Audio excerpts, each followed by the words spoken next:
Shalom sahabat WB. Podcast kali ini berjudul Kreyot Kreyot. Sahabat WB, pagi itu Yanti bangun dengan suatu rasa yang berbeda. Di antara kesadaran sepenuhnya setelah terjaga dan kenikmatan tidurnya sejak semalam, serasa ada yang hilang. Bunyi itu tidak ada lagi. Batin Yanti sedetik kemudian. Ternyata bunyi yang sudah hampir setahun kemarin ada bersama-sama di tempat tidurnya kini tidak ada lagi. Ada rasa kehilangan yang janggal di hati Yanti. Tetapi kemudian kehilangan itu berubah menjadi senyum penuh syukur. Ya, bunyi itu. Kreyot, kreyot. Memang sekarang tidak terdengar lagi. Bunyi kreot-kreot itu ialah cerita tentang tempat tidurnya bersama Hendra, suaminya, sejak pertama kali mereka menikah. Ingatan Yanti mundur ke 18 tahun yang lalu saat mereka berdua mengunjungi sebuah pameran perabotan di daerah Senayan di Jakarta. Saat itu bulan Februari. Mereka memang sedang dalam proses mempersiapkan pernikahan dan segala pernak-perniknya, termasuk mencari segala perabot untuk mengisi rumah kontrakan mereka. Rumah pertama yang mereka sewa untuk jangka waktu 2 tahun. Tiba-tiba Yanti tersenyum sendiri mengingat peristiwa itu. Hari mereka mengunjungi pameran itu ternyata adalah hari terakhir. Pameran itu tidak akan ada lagi keesokan harinya. Yanti waktu itu sempat ngambek ketika tahu hal itu. Karena khawatir tidak sempat mendapatkan pilihan perabot yang terbaik. Hendra pun bingung dan serba salah karena dia juga tidak tahu bahwa hari itu adalah hari terakhir pameran perabotan berskala nasional yang hanya setahun sekali diadakan. Hari itu, walaupun ngambek, Yanti tetap memutuskan untuk tidak pulang. Dia tetap mau berkeliling berdua bersama Hendra dan target mereka adalah membeli tempat tidur ukuran untuk berdua. Ternyata terbiasa tidur di ranjang ukuran single membuat mereka gelagapan menjawab pertanyaan petugas di stan penjualan. Cari ranjang ukuran queen atau king, Mbak? Saat itu bahkan mereka pun tidak tahu perbedaan kedua ukuran itu. Akhirnya dengan mantap Hendra menjawab, "King Mas, ranjang untuk berdua dan jangan yang terlalu sempit ya." Mereka memang bukan mencari tempat tidur dengan model yang waktu itu sedang menjadi tren, tetapi justru lebih berharap menemukan tempat tidur jenis dipan dengan kasur biasa.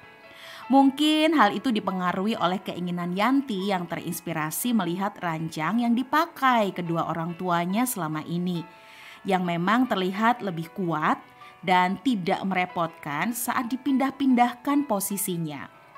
Mereka juga sedikit berharap-harap supaya tempat tidur model dipan ini nantinya jenis knockdown, alias mudah dibongkar pasang sendiri dengan proses yang relatif cepat dan sederhana. Sahabat WB, hampir separuh dari seluruh stan di pameran itu sudah mereka sambangi. Tetapi sepertinya belum ada satupun tempat tidur yang pas di hati. Hampir putus asa rasanya mereka berdua. Sampai akhirnya Yanti berkata, "Gimana nih? Kayaknya kita pulang aja ya." Seketika itu pula Hendra memberi semangat. "Ayo, masih ada beberapa stan di ujung dekat pintu keluar sana. Kita lihat dulu ke sana. Jangan lupa berdoa ya, supaya Tuhan memberikan pilihan yang terbaik untuk kita. Lagi pula, kita sudah jauh-jauh ke sini menembus macet." Ucapan bersemangat yang singkat itu rupanya juga menularkan semangat kepada Yanti. Mereka akhirnya bersepakat menuntaskan misi hari itu. Apalagi masih banyak urusan lain yang menunggu untuk mereka persiapkan dalam daftar. Hampir di ujung area pameran, dekat pintu keluar, ada sebuah stan dengan petugas yang sedang berbenah membereskan barang-barang dagangannya.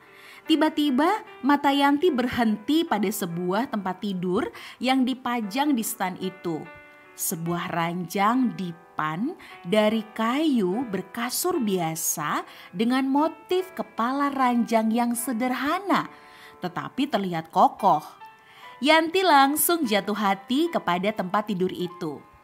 Hendra yang langsung paham dengan gestur calon istrinya ini pun bertindak cepat dengan bertanya kepada penjaga stan. "Mas, ranjang ini masih ada stoknya? Ini ukurannya berapa ya?" Penjaga stan itu menjawab, "Ini ukuran 180 sampai 200 cm mas. Tinggal satu ini aja barangnya. Gak ada lagi di gudang. Modelnya knockdown. Jadi ringkes kalau mau dibongkar pasang." Wah, ini pilihan yang pas seperti yang mereka inginkan. "Berapa harganya mas?" balas Hendra dengan semangat menuntaskan pencarian mereka sore itu.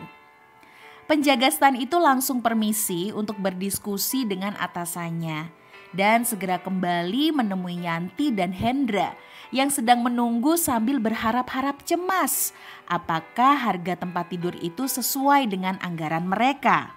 Sambil tersenyum, si penjaga stan berkata tegas, "Mas dan Mbak, beruntung sekali datang hari ini.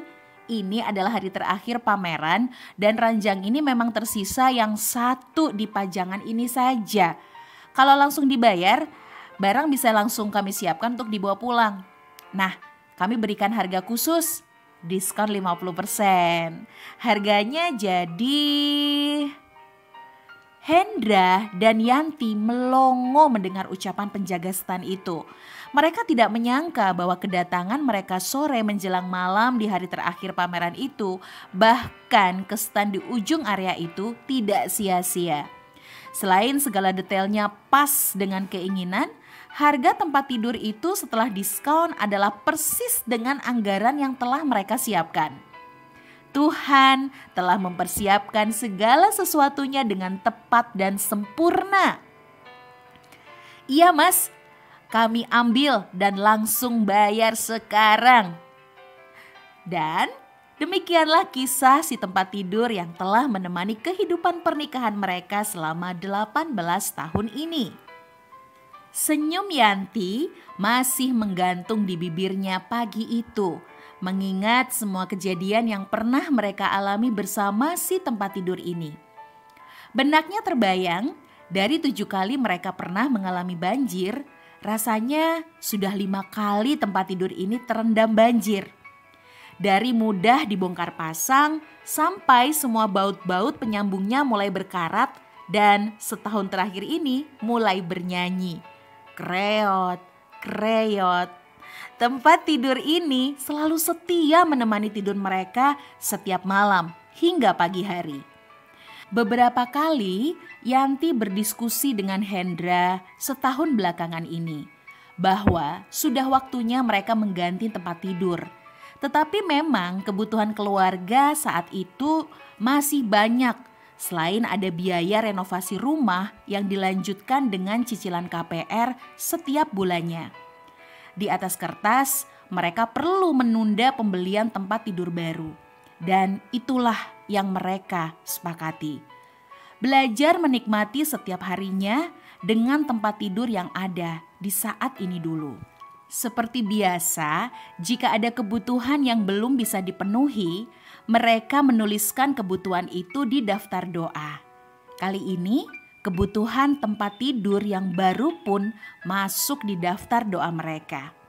Apalagi nyanyian si tempat tidur ini makin sering terdengar menemani tidur mereka sepanjang malam. Seolah mengingatkan tentang usianya yang sudah tua. Sahabat WB, pagi ini nyanyian itu sudah tidak terdengar lagi. Si tempat tidur kayu yang usianya seumur pernikahan Yanti dan Hendra itu akhirnya berganti dengan tempat tidur baru dari bahan rangka besi yang kokoh. Tempat tidur pertama mereka bahannya dari kayu berwarna coklat muda, yang sekarang dari bahan besi berwarna putih. Bagian kepala tempat tidurnya masih bermotif sederhana, sesuai dengan selera mereka berdua. Urusan tempat tidur ini menjadi pembelajaran berharga bagi Yanti dan Hendra. Lewat hal itulah mereka belajar mempercayakan rasa cukup dan setiap kebutuhan mereka kepada Tuhan. Serta lewat hal itu pula lah mereka bersepakat menjalani proses dan melihat bagaimana Tuhan bekerja dalam keseharian mereka. Betapa indahnya hidup dalam anugerah rasa cukup dari Tuhan. Itulah harta yang tidak ternilai karena menimbulkan kesadaran akan Allah yang lebih besar dan mengasihi kita. Dia jauh lebih mengerti segala yang kita perlukan dan kebaikannya jauh melebihi pemikiran kita. Bahkan kebutuhan yang belum terpenuhi pun ternyata bisa dinikmati dan dijalani dengan sukacita sebagai sebuah kekayaan hidup.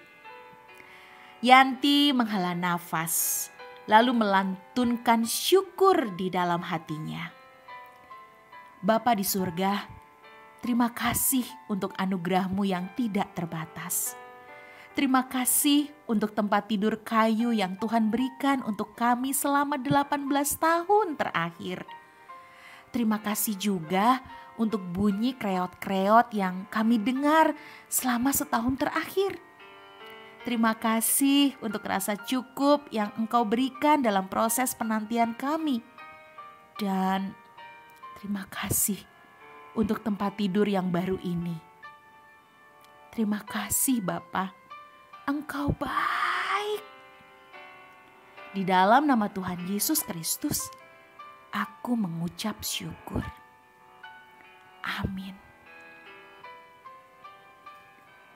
Sahabat WB, Matius 6 ayat 33 sampai 34, firman Tuhan berkata, "Tetapi carilah dahulu kerajaan Allah dan kebenarannya, maka semuanya itu akan ditambahkan kepadamu. Sebab itu, janganlah kamu khawatir akan hari besok, karena hari besok mempunyai kesusahannya sendiri. Kesusahan sehari cukuplah untuk sehari." Demikianlah sahabat WB podcast edisi Kreot-Kreot ini yang diambil dari sebuah kisah nyata yang diceritakan kembali dengan penyesuaian seperlunya. Sahabat WB, mari kita berefleksi secara pribadi. Yang pertama, seberapa sering sahabat WB bersyukur untuk setiap kecukupan yang Tuhan berikan? Yang kedua, seberapa sering sahabat WB terganggu karena berbagai kebutuhan yang belum terpenuhi? Yang ketiga, seberapa sering sahabat WB sadar untuk mempercayakan hidupmu kepada Tuhan? Yang keempat atau yang terakhir, bersyukurlah untuk apa yang Tuhan telah berikan kepada sahabat WB dan percayakan kepada Tuhan apa yang masih menjadi kebutuhanmu saat ini. Sahabat WB, demikianlah podcast kali ini. Kiranya sahabat WB diberkati dan sampai berjumpa di podcast berikutnya. Tuhan Yesus memberkati.